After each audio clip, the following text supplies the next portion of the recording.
निश्चित तौर से आपका भी वो सम्मान बढ़ जाएगा।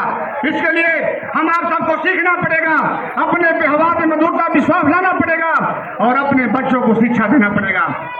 मैं कहना चाहता हूं, हम राजनीति करने वाले लोग जो करते हैं राजनीति, जितना समय हम उनमें देते हैं, अगर विश्वास करिए आप सामने लोग बैठे हैं, अगर उतना समय अपने बच्चों को पढ़ा लिखा दें तो निश्चित रूप से बच्चा एकदम उच्च स्तर पहुंच जाएगा। इसलिए मैं कहना चाहता हूं, आज हम इनके आदर्शों पर चलकर मैं बताना चाहता हूं कि आप सब उनकी विचारधाराओं को रख करके दिमाग में चलिए और उनकी विचारधाराओं पर चल करके पूरे क्षेत्र में एक पहचान बनाइए आप सब, ताकि आने वाले कल में जैसे हमारे अम्बेडकर साहब पूजे जा रहे हैं, चाहे रविदास जी पूजे जाते हैं, चाहे सूरदास पूजे जाते हैं, चाहे कबीरदास जी हो, चाहे तुलसीदास जी हो, आप जितने दास देखते हैं ना वो सब महाविद्वान थे, सब विद्वान लोग थे।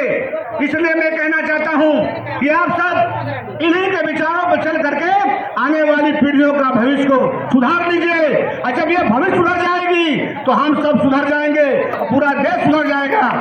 और मैं बताना चाहता हूं कि आपने जो संविधान लिखा, लोग बड़ी बड़ी किताबें लिखते हैं, बड़े बड़े ग्रंथ लिखते हैं, लेकिन हमारे बाबा साहब डॉक्टर भीमराव अम्बेडकर साहब ने दुनिया का सबसे बड़ा संविधान लिखा, सबसे बड़ा संविधान लिखा। आज उस संविधान पर पूरे दुनिया का गर्व है और हमारे बाबा साहब के संविधान को सबसे शुद्ध और सबसे बढ़िया संविधान माना गया। आज इस संविधान के लोग पूरे दुनिया में, पूरे संसार में लोग इसका अमल करते हैं कि वह भारत एक ऐसा संविधान है जो एकदम शुद्ध रूप से और सही रूप से सबके हक अधिकार की बात कही गई है। इसलिए मैं कहना चाहता हूं, आज मैं जो माइक से बोल रहा हूं ना, आज बाबा साहब की देन है। न हम माइक में बोलते, न हम खड़ा होते, हम कहीं भैंस चराते, हम कोई गाय चराते, हम कहीं और कुछ करते, लेकिन बाबा साहब की देन है कि मैं आपके मन से बोल रहा हूं, हमारी आवाज को आप सब सुन रहे हैं। अगर मुझे भी कुर्सी मिली तो मुझे कुर्सी मेरे पूर्वजों से नहीं मिली, वो कुर्सी मिली तो बाबा साहब की देन नहीं मिलती कुर्सी, वो आरक्षण नहीं देते, बैकवर्ड एससी एसटी माइनॉरिटी के लोगों को सम्मान नहीं मिलता, तो निश्चित रूप से आप बता दूं वो संविधान नहीं लिखते तो हमें खड़ा होने का अवसर नहीं मिलता। हमारे बच्चे पढ़ते हैं, उनका अधिकार है, हमारा क्या अधिकार है, आप सबका क्या अधिकार है। अगर उस अधिकार को दिलाने वाले लोग, अगर संविधान को बनाने वाले लोग और संविधान को बचाने की प्रक्रिया आप सब पे निर्भर है। इसलिए मैं ज्यादा कुछ न कहते हुए मैं कहना चाहता हूँ कि कोई व्यक्ति बड़ा नहीं होता, व्यक्ति तो कोई बड़ा नहीं होता, लेकिन दुनिया में सबसे बड़ा कोई है तो हमारा आपका व्यक्तित्व है। वो व्यक्तित्व वो बाबा साहब व्यक्तित्व था। इसलिए मैं कहना चाहता हूँ साथियों कि ज्यादा कुछ नहीं कहते हुए फिर डॉक्टर साहब ने बहुत चीजें दर्शाई हैं। हम आप सबको संविधान पढ़ के देखिए, संविधान में क्या क्या लिखा है, क्या क्या फंडा लिखा है, क्या क्या फंडामेंटल राइट है, वो आप सब पढ़ेंगे तब जानेंगे। इसलिए मैं ज्यादा कुछ नहीं करते हुए मैं पुनः डॉक्टर साहब को बहुत बहुत बधाई देना चाहता हूं। आप सबको समान अधिकार दिलाने की बात करता हूं। इसलिए मैं पुनः अपनी बात को समाप्त करते हुए आए हुए समस्त लोगों का, दूर दराज से आए हैं लोग, माता बहनें और बड़े बुजुर्ग और हमारे नन्हे पुण्य प्यारे बच्चों जो हमारे देश की भविष्य होने जा रहे हैं। हमारे देश की सबसे बड़ी भविष्य शिक्षा है। जिस शिक्षा लोग कहते हैं समान शिक्षा, समान अधिकार, मैं कहता हूं समान शिक्षा है ही नहीं है। समान शिक्षा के लोग अगर समान व्यवहार की शिक्षा दें तो हमारा आपका बराबर एक हो जाएगा और हमको एक होना पड़ेगा। इसलिए हमको मजबूत रहना पड़ेगा। उन्होंने कहा था कि समान शिक्षा करो, शिक्षा का अधिकार लो, शिक्षित रहो, संघर्ष करो। संघर्ष करोगे और संगठित रहोगे तो दुनिया की ताकत आपको पीछे नहीं कर सकती, हमेशा सफल रहोगे। ये तीनों है, संघर्ष, सहनशीलता, संस्कार और शिक्षा पे जोर देना है। इसलिए मैं ज्यादा कुछ न करते हुए आए समझ लोगों का, अध्यक्ष जी का, साहब का, रघुनाथ चौधरी जी का और हमारे लेखपाल साहब का और हमारे धीरेन्द्र यादव जी प्रधान जी का और हमारे समस्त जो कमेटी के जो अध्यक्ष हैं, महामंत्री हैं, उपाध्यक्ष हैं, कोषाध्यक्ष हैं, कोषाध्यक्ष को बहुत बधाई देना चाहता हूं कि उनके पास इस पूरे विभाग का पूरा ही हिसाब किताब उन्हीं के पास रहता है, तो उनकी बहुत मजबूत कार्य होती है।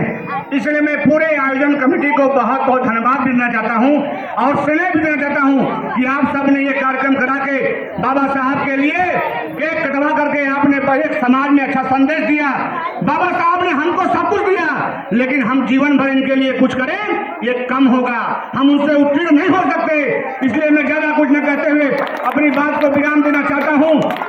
और एक विश्वास मैं देता हूँ कि इनके विचारधाराओं पे हम सब चलेंगे और चलने का हम प्रयास करेंगे। हम बाबा साहब नहीं हो सकते, लेकिन उनके विचार पे, उनके विचार को हम मान करके आगे बढ़ा सकते हैं। जय हिंद, जय भारत। फिर से मैं एक नारा देता हूँ, बाबा साहब अमर रहे, बाबा साहब अमर रहे, जब तक सूरज चांद रहेगा, जब तक सूरज चांद रहेगा, जब तक सूरज चांद रहेगा। बहुत बहुत धन्यवाद। नमो बुद्धाय। आप सबको बहुत बहुत शुभकामना, बहुत बहुत बधाई। मैं अपने मंच के माध्यम से मैं आपने बड़े प्रिय साहब को, क्योंकि बहुत अच्छा लगता है। मैं कहता हूँ कि श्रोता, वक्ता बड़ा नहीं होता, श्रोता बड़ा होता है। इसलिए आपने विचारों को सुने। बहुत बहुत धन्यवाद, बहुत बहुत शुभकामनाएं, बहुत बहुत बधाई। नमो बुद्धाय, नमो बुद्धाय।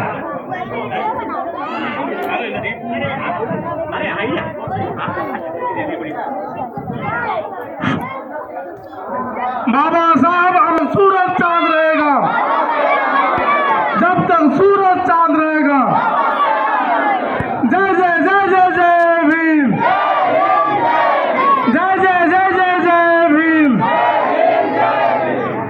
आज हम लोग यहाँ पर खड़े हैं और मार साहब तो सब सारा बता ही दिए हैं। बस बच्चे मेहनत करें, हम सब लोग बाबा साहब के विचारधारों पर चले, इसी तरह चलते रहेंगे तो सही बात है। बाबा साहब तो नहीं बन सकते हैं, लेकिन कुछ मेहनत करके बाबा के अथवा पर चल सकते हैं। बहुत बहुत धन्यवाद। आज सब लोग हम लोग के बीच में आए हैं। लेखपाल साहब, पार्षद साहब, सुभाष मास्टर जी, भैया जी, चौधरी जी, भैया जी, संतोष जी, पिंटू भैया। हमारी कमेटी बड़ी मजबूत है मार साहब। हाँ, हमारी कमेटी बड़ी मजबूत है। ये लोग बेचारे इतने तन मन धन से करते हैं और जितना भी इन लोग के लिए क्या कहा जाओ कम है। और एकाएक बेचारे ड्यूटी से आए, आज ही प्रोग्राम रखे, आज कि हम लोग को ये प्रोग्राम ऐसे ऐसे करना है। हुआ करके दिखाए। हर साल हर बार ये लोग इसी तरह करते हैं, अच्छा लगता है। बहुत बहुत धन्यवाद साहब आप लोग को। हमारे वक्ताओं की अगली कड़ी में हमारे लेखपाल साहब आए हुए हैं। कि यहाँ पे उपस्थित माननीय पार्षद जी, माननीय अध्यक्ष जी, इस कमेटी के सभी सदस्यगण एवं पदाधिकारी, आए हुए हमारी माताएं, बहनें, सभी भाई बंधु, आप सभी लोगों को बाबा साहब की इस जयंती की हार्दिक शुभकामनाएं। मैं केवल एक दो बात उनके लिए कहना चाहता हूँ। ये एक महनीय व्यक्तित्व के धनी व्यक्ति थे। जैसे कि हमारे पार्षद साहब ने बताया, आप शिक्षा वर्ग में रहे हैं और इन्होंने अपने जीवन में कई सारी उपलब्धियां हासिल करी और इन उपलब्धियों की